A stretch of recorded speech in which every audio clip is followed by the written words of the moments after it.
Okay. Hi guys. It's afternoon here. Good afternoon. I'm outside actually enjoying some natural air. So I have a couple of things to talk about today. Yeah, my name is Ebo Evelyn. I'm speaking for 33 Product Keys. Now, the past few days, I was listening to an interview, according to an interview by Les Brown, and he said, if your personal growth and development exceeds your own sense of self worth, then you will unconsciously engage in self destructive behaviors. That got me really thinking if my personal growth and development exceeds my sense of self worth, then unconsciously I might engage in self destructive behaviors. So that got me thinking, and I decided, let's go on this journey. So come with me. It's actually going to be an interesting one. Now, what is personal growth and development? Personal growth and development refers to the ongoing process of self improvement. It involves the enhancement of different aspects of your life, such as how you view yourself and effectiveness in living. It includes developing life skills and realistic self esteem. Remember, you're developing positive life skills and not just self esteem, realistic self esteem. We need to be realistic here. You need to be able to analyze your situations, analyze your scenario, and adjust to your current realities. What are the realities here? Now, there are different areas of personal growth and development. We have physical growth. Physical growth is the area where you care for your body, you need to get adequate sleep, you need to exercise regularly, you need to eat nutritious meals, you need to really cater for yourself. That is physical growth. Then we also have the area of emotional growth. Now, this is talking about the management and development of your feelings, your personal feelings. How do you react to challenges? How do you look at opinions? How do you welcome other points of views? How do you discuss your opinions, your options? What are the options that are available to you? You need to be able to look at your opinions and your options with open-mindedness, like not going into things with a closed mind, not going into things with a belief already, then this will now or a personal bias. Do you understand? So you need to be open to opinions and also doing it with patience. It's a very, very key virtue if we need to grow emotionally. Now, another part is the spiritual growth. So the spiritual growth refers to connecting with yourself on a holistic level, your total being, finding your inner peace. This is really, really vital for spiritual growth. Then let's see social growth. Social growth talks about the development of your communication skills. Interestingly, a lot of people just say, oh, communication skills, communication skills. It really goes so deep.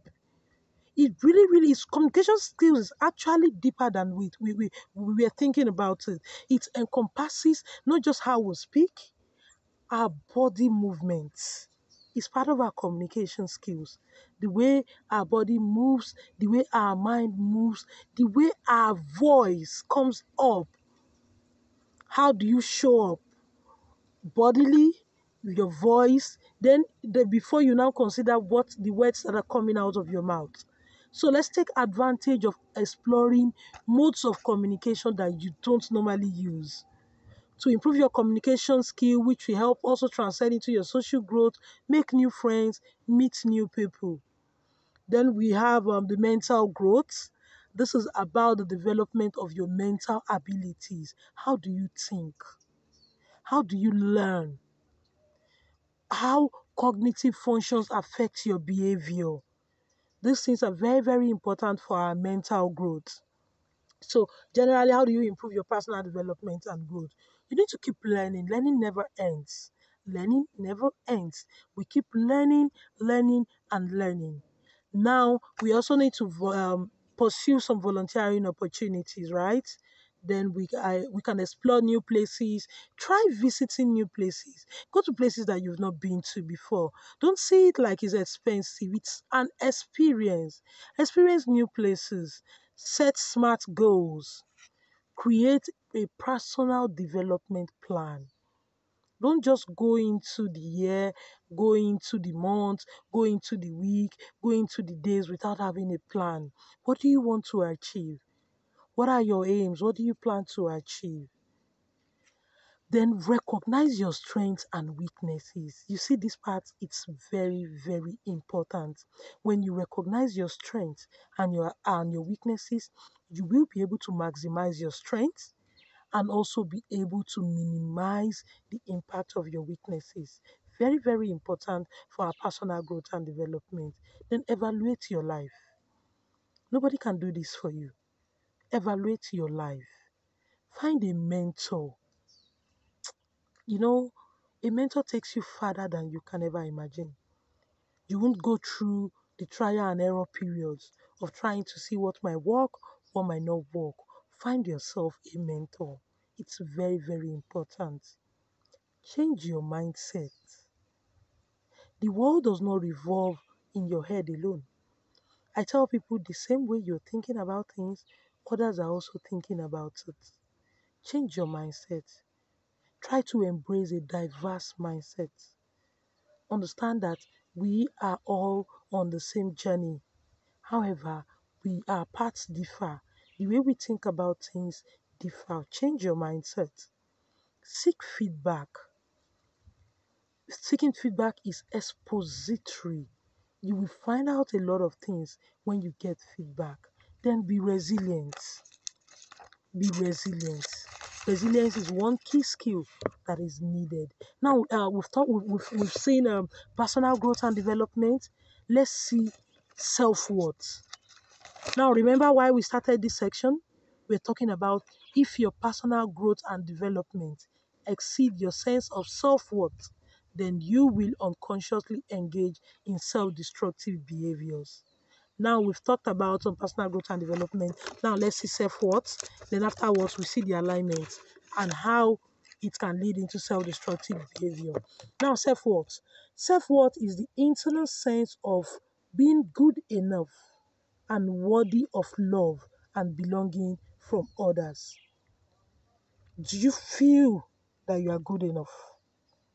Do you feel that you are worthy of love and belonging from other people around you? Do you have this feeling? This is self-worth. Oftentimes it's confused for self-esteem. Self-esteem somehow relies on external factors such as success, achievement, but self-worth is from within. It's important to have a solid understanding of our strengths and areas of growth. Sincerely speaking, you need to feel good enough when you make mistakes or when things don't work out in our life as we have hoped. We might have planned a totally different thing. We might have thought about our journey that, oh, by so time, this is 2022, this is December 2022, I will be in so place, I'll be doing this, I'll be here. But when things don't go as we have hoped for, how do you feel? How do you feel? Internal, it comes from within, it's inside out. How do you feel? Think about these things. How do you feel? What words would you use to describe yourself? So if I was to tell you to describe yourself now as a person, what words would you use to describe yourself? What value did you place on yourself? What description, your description of yourself, were they positive? Were they balanced? Were they negative? Low self-worth is having a generally negative overall opinion of oneself. What's your opinion about yourself? Do you judge yourself? Do you evaluate yourself critically? Do you place a negative value on yourself? Are you filled with criticism of yourself and your abilities? When people compliment you, do you brush it off? A couple of times you hear people telling you, you look good. And you'll be like, really? If you're not looking good, the person will not tell you you're looking good. do you brush off compliments? Or you've carried out a particular task and somebody is telling you, oh, well done, you've done well. And deep down within you, you feel, what have I done? I don't deserve it. Do you brush off compliments? Do you focus on your mistakes? These are signs of low self-worth. Now, what self-worth sometimes emanate from childhood experiences. Have you been able to adjust those experiences? Have you healed from those experiences? How will you increase your self-worth? You need to be self-compassionate. Be kind to yourself. Most of us have friends. You know that good friend of yours that you like so much, or even the one you love so much, how you care for them, how you are all about them, how you reach out to them, how you want to know how they are faring. Are you able to care for yourself that way? I ask you today, are you able to care for yourself just like you're going to care for your friend that you love so much? Do you remember that you are not perfect? Are you okay in your skin, accepting your imperfection? Do you remember that? Have you learned to be vulnerable? To accept that as humans we can be vulnerable. We don't have to feel like we're some superpowers or some Peter Pan. Have you learned to sit with the emotions that arise from some situations? When some situations happen, we're quick to want to fix it. We're quick to want to fix things. Sometimes fixing things is not the solution. Are you able to sit down and experience the emotions that come from that situation? Are you able to allow yourself explore, to feel? Are you able to feel? Now let's see how self-worth imparts personal growth and development. We've talked about personal growth and development. We've talked about self-worth. Now, self-worth will reflect in your decision-making process. How informed are you in your decisions? What type of decisions do you make?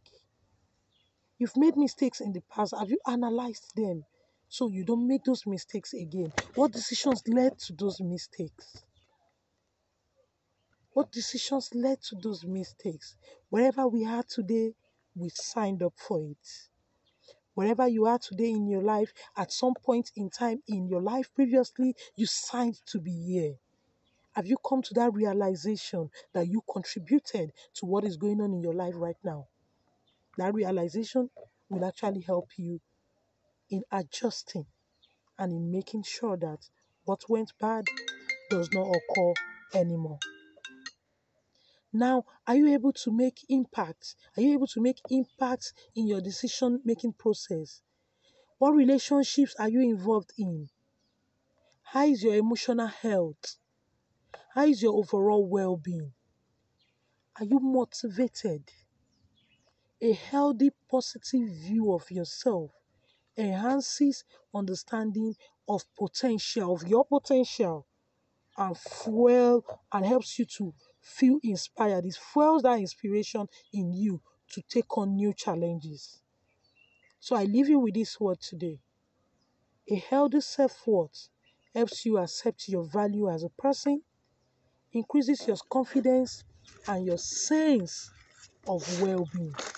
And that is the only way to ensure that despite your drive for personal growth and development, you don't unconsciously engage in self-destructive behaviors.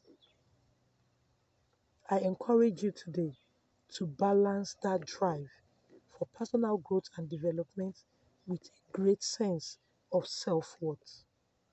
Thank you so much for listening. See you some other time. Bye for now.